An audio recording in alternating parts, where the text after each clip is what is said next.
Vita ny fandrafetana andrafim-panajariana ny fatra na nisy rato an'ny faritra Nosy. Tsy maintsy natao mifanaraka amin'ny fivoarana sy ny fandrosoana amin'ny lafiny rehetra amin'izao fotoana izao, ary indrindra amin'ny lafiny fiovana ny toetry ny andro. Ireo viana napetraka anatin'ny drafim-panajariana ny faritra io ny fanazavana. Fitaovana stratejika iray antoana ny fampandrosoana ny faritra iray. Ny drafim-panajariana ny faritra na nisy rato, ahafahana mametraka ireo paikady sy fepetra ho fampandrosoana ny faritra.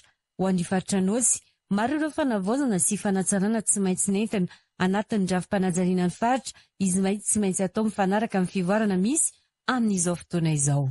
Ho amin'ny faritra Nosy manokana, efa nisy ny siraty efa natao teo aloha, dia fanavaozana zany natao tety voalohany indrindra noho ny efa nisy fivoarana be ilay lafitany, ilay territoire ny faritra Nosy ny iray, dia faharoa tsy maintsy ampidirina amin'izay ny fampiatiana ny fiovaovan'ny toetrandro izay efa iainantsika amin'izao fotoana n'aiza n'aiza.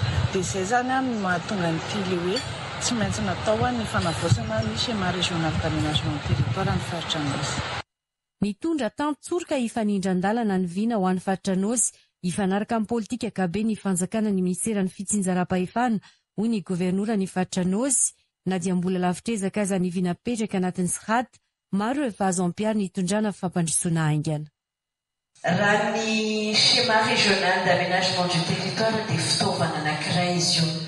Fitaovana stratejika anankiray izay mamaritra ny ataontsika hoe défi atanterahantsika n'ilay hoe vision de développement de la Nosy à l'horizon 2045. Misy koa ny fampiofana ny ireo ben'ny tanàna ho an'ny faritra Nosy sy ny faritra Androy izay arahana tamin'ny ministeran'ny fanajariana ny tany.